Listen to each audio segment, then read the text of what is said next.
yang paling menyumbang besar itu adalah buku referensi atau buku ajar di situ. Nah dari situlah saya memperdalami itu semua.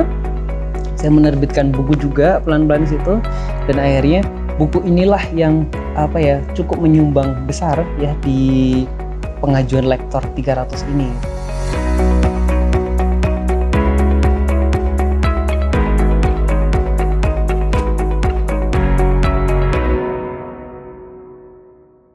Perkenalkan, saya Muhammad Salisul Hakim, biasa dipanggil Salis. Ya, usia saya sekarang masuk 31, kelahiran 90, asli Pekalongan. Saya di Universitas Aisyah sebagai dosen sejak tahun 2016. Sebelumnya studi saya sekalian, ya saya kuliah dulu di tiga tempat, alhamdulillah, di Universitas Diponegoro, ngambil diploma 3 dulu, ekonomi pemerintahan, terus lanjut ke S1 pemerintahan di Universitas Pajajaran, terus yang terakhir, bukan yang terakhir ya, insya Allah saya lanjut S3 juga, dan S2-nya saya di Universitas Gadjah Mada, jurusan S2 Ketahanan Nasional. Alhamdulillah dapat sponsor dari Kementerian Pemuda Olahraga. Gitu. Tahun 2014 sampai 2016 itu S2. Habis itu pertama kali melamar, alhamdulillah langsung di sini diamanahi gitu setelah berapa kali tes ya, wawancara, interview, 6 kali tahap tes, dan ada 4 calon di situ. Alhamdulillah saya yang diberi amanah di situ, nggak ada di sini. Gitu.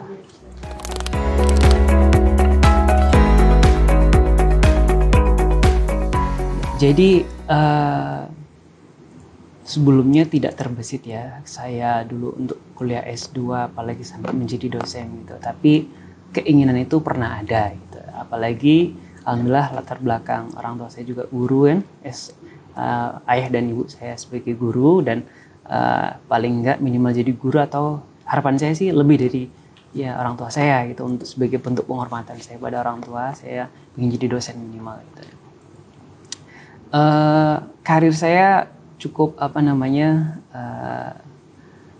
saya mengalir, tapi saya mencoba membuat pola di situ, ke arah mana saya sesuainya di situ.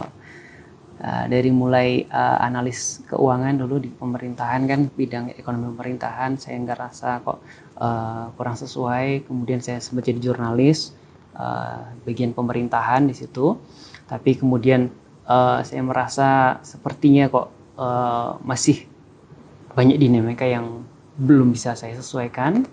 Kemudian pada akhirnya ada kesempatan setelah kuliah dari Undip, Unpad, dan lanjut ke UGM. Ya, dari situlah mulai saya memikirkan karir yang lebih sesuai dengan passion.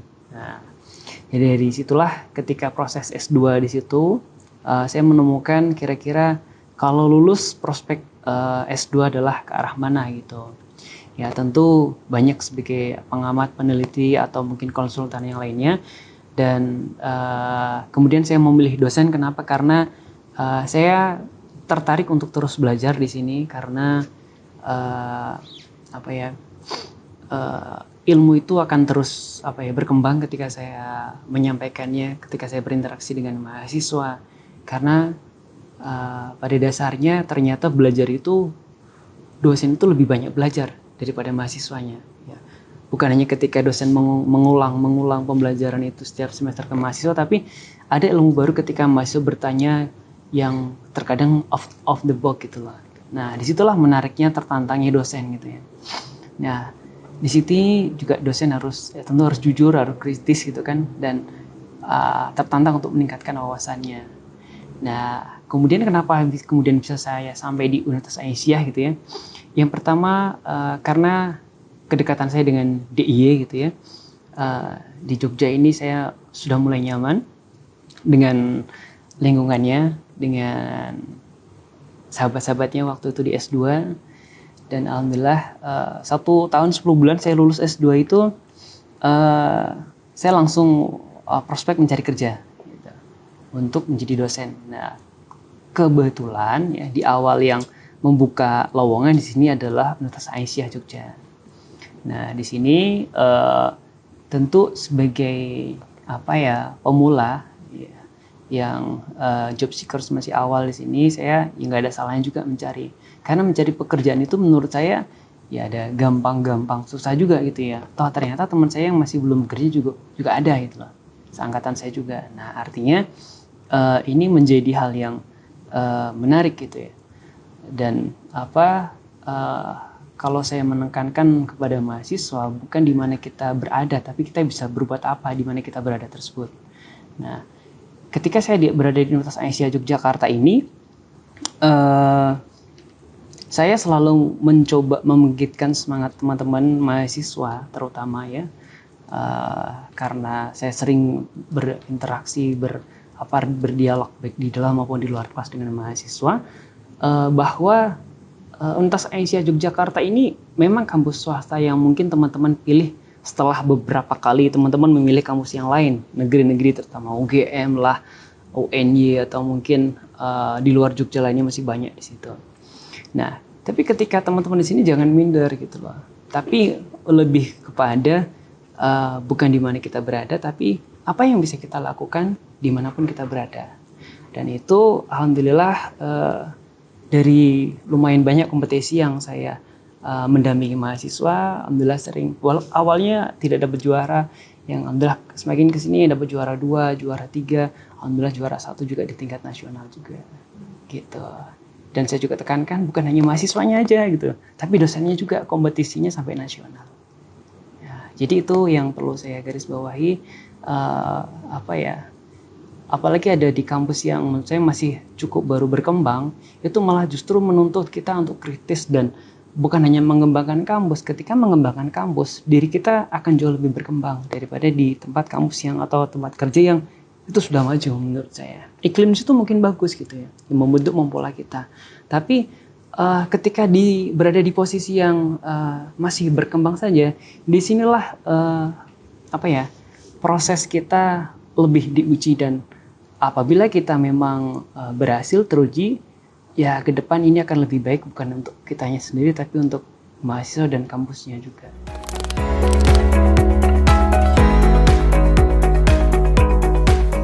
Dulu tuh iseng-iseng saya mau bahas soal ini ya. Banyak banget dulu mahasiswa pengen minta dampingan saya untuk karya ilmiah atau lomba yang lainnya, terutama lomba debat atau lomba karya ilmiah, karya tulis seperti itu. Iseng-iseng saya ngomong, kok saya ngedampingin mahasiswa terus ya, nanti kayaknya saya bakal ngedampingin dosen gitu, udah nggak mau ngedampingin kalian sendiri, kalian harus mandiri gitu ya, ingin saya tekankan. Kok akhirnya pimpinan di universitas mengundang saya untuk diamanai di koordinator pengembangan karir di SDM. Ya disinilah ternyata saya banyak mendampingi dosen-dosen sekarang ya, baik dosennya mungkin lebih senior dari saya, lebih lama di sini ya, bukan hanya untuk pengajuan jabatan fungsional dosen ya, tapi bahkan lebih detail ya, dari bagaimana cara mengambil tips triknya dalam bidang pelaksanaan pendidikan kan, bagaimana cara mengelola buku-buku ajar, buku referensi ya, dari situ penelitiannya harus gimana, termasuk pengabdiannya, penunjangnya. Nah disitulah saya semakin ada plus minusnya juga ya, semakin berat juga buat saya, tapi ada hikmah yang saya banggakan juga ketika ada di sini, banyak memberikan manfaat buat orang lain.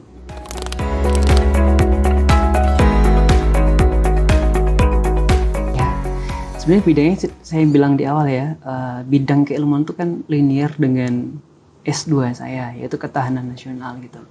Jadi program studi administrasi publik ini sebagai perantara saya untuk berada di sini, dan akan tetapi lebih fokusnya saya mengajar di mata kuliah universitas, bukan di program studi tersebut ya. Walaupun di program studi tersebut saya banyak mengajar juga ya, mata kuliah seperti hukum administrasi negara, governance digital, manajemen konflik, manajemen sumber daya manusia, dan mata kuliah lainnya. Nah, tapi lebih pokoknya di sinilah saya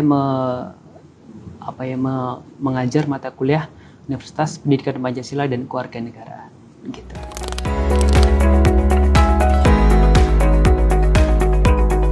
Jadi kalau terkait dengan penelitian ini kan adalah suatu kewajiban ya, dalam tridharma, 3 kewajiban dosen ya, bukan hanya mengajar saja, bukan hanya sekedar buku ajar tapi buku referensi, bukan hanya sekedar ya mengajar, tapi meneliti ini kan berarti ada satu luarannya, bukan hanya sekedar meneliti di dalam proposal kemudian selesai sudah, enggak, tapi ada luarannya di sini. Nah, tuntutan saya di awal harus mendalami ya apa yang sudah saya dapatkan sebagai kewajiban saya seorang akademisi di sini, bukan hanya seorang dosen tapi akademisi. Nah, yaitu saya mulai membuka wawasan saya lebih detail terkait dengan paham kenegaraan, dalam hal ini Pancasila sebagai latar belakang atau falsafah berdirinya negara bangsa ini dari awal sebelum negara ini merdeka, ya, bagaimana proses terbentuknya, ya, bagaimana ideologinya gini ya. Nah, hingga sampai saat sekarang reformasinya udah berjalan 20 tahun lebih ini. Nah, disinilah saya mulai meneliti bagaimana eksistensi terkait dengan Pancasila sebagai dasar negara yang dijalankan oleh warga negaranya gitu ya. Nah, kemudian di dalam hal ini yang menjadi bukan hanya sekedar Pancasila yang saya teliti, tapi bagaimana mengkaitkan Pancasila dalam hal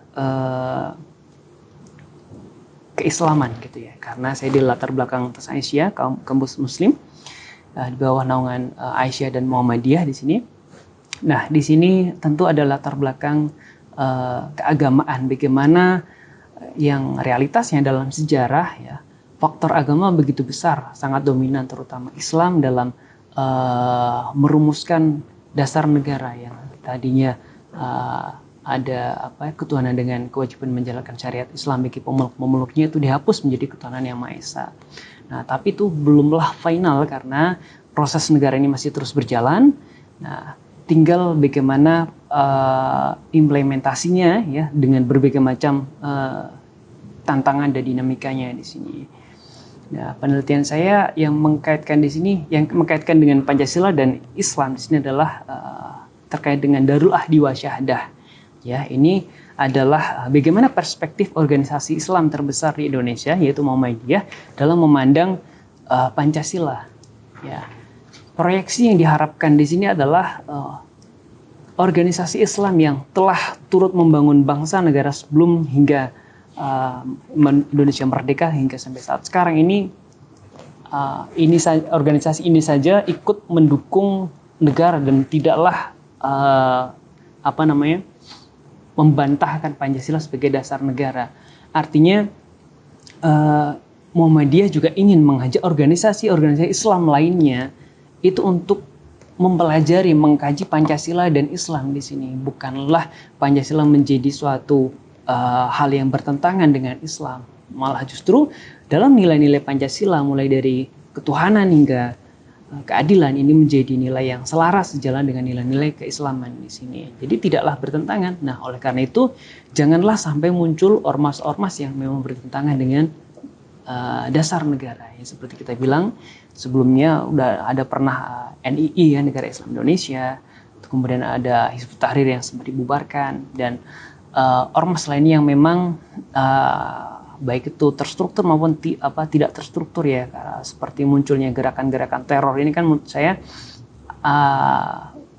ada indikasi yang memang bukan hanya sekedar menginginkan negara khilafah, negara Islam, tapi ada kepentingan-kepentingan yang menurut saya harus digali, bahwa ternyata di belakang itu semua sama-sama kita mengharapkan tujuan negara, yaitu keadilan, kesejahteraan. Itulah yang masih ingin dicapai oleh orang yang beragama apapun itu.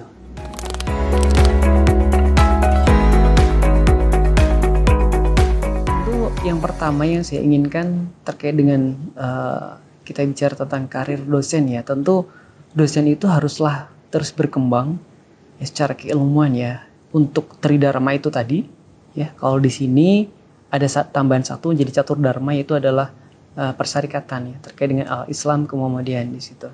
Nah, tentu sebagai seorang dosen ingin terus mengembangkan karirnya, keilmuannya ya, karena ketika mengembangkan keilmuan ini kalau bisa diselaraskan langsung di karirnya juga ikut berkembang gitu ya. Ada yang ilmunya terus berkembang tapi karirnya nggak berkembang. Ini kita bicara tentang keilmuan dan keadministratifan gitu ya. Karena kedua ini haruslah sama-sama berjalan bareng gitu loh.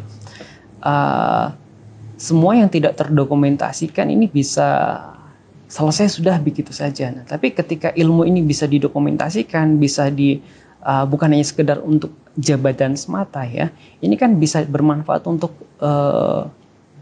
bukan hanya untuk kita, tapi untuk mahasiswa, kampus dan juga masyarakat sekitar dan bangsa dan negara ini juga. Nah, nanti akan saya ceritakan sekarang itu juga. Nah, pengembangan karir ini tentu ketika yang menjadi dosen masih S2 tentu harapan saya tentu ingin lanjut ke S3 nantinya. S3 tentu dengan sesuai dengan keilmuan saya masuk ke ketahanan nasional ya, doktoral ataupun juga ilmu yang serumpun ya seperti politik pemerintahan gitu. Nah, ketika saya mengembangkan keilmuan saya ini kan artinya secara administratif saya naik ke S3. Nah, ketika keilmuan saya naik, administrasi saya naik, nah harapannya juga ini sama-sama diajukan untuk meningkatkan karir saya gitu. Ya, yaitu misalnya ke arah jabatan fungsional. Oke, nanti akan ada pertanyaan sendiri tuh ya. Itu nanti aja berarti. Nah, di sini ketika saya mengembangkan keilmuan, ya harapan saya ingin membuat publikasi-publikasi penelitian ya, karena seiring berjalannya penelitian itu artinya banyak ilmu yang saya cari, yang saya dapat, yang saya kemudian kembangkan dan saya sebarluaskan, yang kemudian saya itu ajarkan juga kepada mahasiswa ya dari yang saya temukan, yang kemudian juga nanti itu saya itu abdikan juga kepada masyarakat nantinya. Nah, jadi salah satunya berupa pengembangan keilmuan itu ya, kalau yang lainnya ya berarti peningkatan jabatan fungsional ke arah situ. Dan juga tentunya saya harap penelitian saya bukan hanya sekedar terpublish di jurnal-jurnal saja, jurnal nasional terakreditasi atau jurnal Scopus ya, karena Scopus sedang proses sekarang. Nah, tapi juga bukan hanya publish ya, tapi juga dimanfaatkan oleh masyarakat. Dan alhamdulillah di salah satu jurnal, belum jadi jurnal malah, tapi baru riset dan sudah selesai, alhamdulillah dipakai di DIY. Se-DIY memakai itu. Ya, ini bersama tim tentunya dengan rekan saya, beliau adalah Dr. Askuri yang sebagai partner penelitian saya, dan juga ada Bu Nur Faidati. Kami bertiga tim. Kami meneliti tentang identitas nasional yang terrepresentatifkan di wilayah-wilayah. Nah, salah satunya di DIY. Ya, penelitian saya sebelumnya ada banyak. Saya pernah ke Bali juga, ke Maluku, pernah ke Sumatera Utara, dan beberapa kabupaten kota yang ada di situ saya bermain-main ke situ, ke dinas pendidikannya, bagaimana pendidikan lokal di situ, bagaimana kontribusi identitas lokal terhadap identitas nasional. Nah, di tahun kedua ini udah selesai sih, baru aja kemarin. Nah, tapi di tahun kedua kan kami nggak bisa fokus ke banyak penelitian. Ya, banyak tempat itu nggak bisa. Nah, akhirnya kami ya pelan-pelan, terus kami fokusnya ke DIY gitu ya. Kemudian dari situ muncullah policy brief. Itulah hasil dari penelitian. Munculnya kan banyak banget, bukan hanya sekedar jurnal ya, tapi ada juga buku, proceeding dan lain sebagainya. Salah satunya adalah policy brief yang kemudian kami ajukan ke Dinas Pendidikan, yang awalnya hanya Dinas Pendidikan Sleman saja untuk menggunakan hasil penelitian kami, tapi kemudian di tahun kedua ini alhamdulillah sampai se-DIY menggunakan ini. Itu terkait dengan identitas lokal DIY yang berhubungan dengan nama-nama orang Jawa.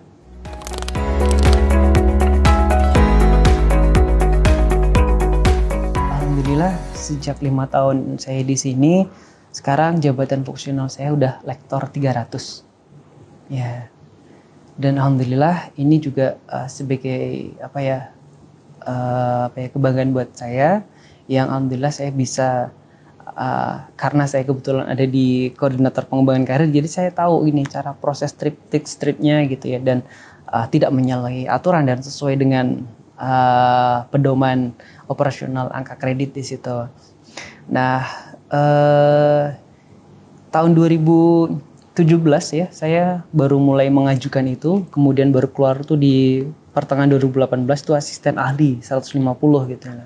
Kemudian di 2 tahun berikutnya, tahun 2020 kemarin kan saya mengajukan itu awalnya mungkin mau lektor 200 gitu ya, tapi setelah saya mendalami di sini dan bagaimana tips triknya ya, terutama kuncinya kan di bidang penelitian dan pendidikan untuk ke arah lektor. Nah, kuncinya di apa? Ternyata yang paling menyumbang besar itu adalah buku referensi atau buku ajar di situ. Nah, dari situlah saya memperdalami itu semua. Saya menerbitkan buku juga pelan-pelan di situ, dan akhirnya buku inilah yang cukup menyumbang besar ya di pengajuan lektor 300 ini gitu. Jadi alhamdulillah saya dapat lektor dengan angka kredit 342 kalau nggak salah gitu. Dan ini ke depan bisa saya pakai untuk mengajukan lektor kepala, dan insya Allah tahun depan saya mau mengajukan lektor kepala.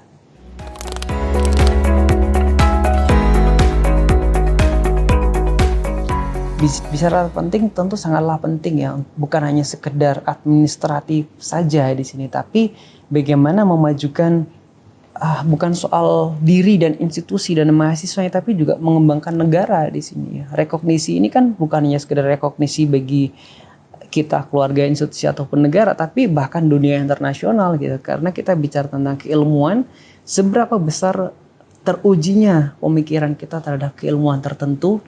Nah, ketika sudah terujilah di sini harus bisa dimanfaatkan gitu ya. Bukan hanya sekedar ngeluarin jurnal-jurnal saja, tapi seberapa memberikan feedback kepada masyarakat, feedback yang positif yang memberikan manfaat, baik itu dalam ilmu, bukannya sekedar ekonomi aja. Kalau kita mikir seolah-olah itu ekonomi saja, enggak, tapi ini sangat luas ya, sangat detail ya, karena berbagai macam bidang keilmuan dosen kan sangatlah bervariatif di sini.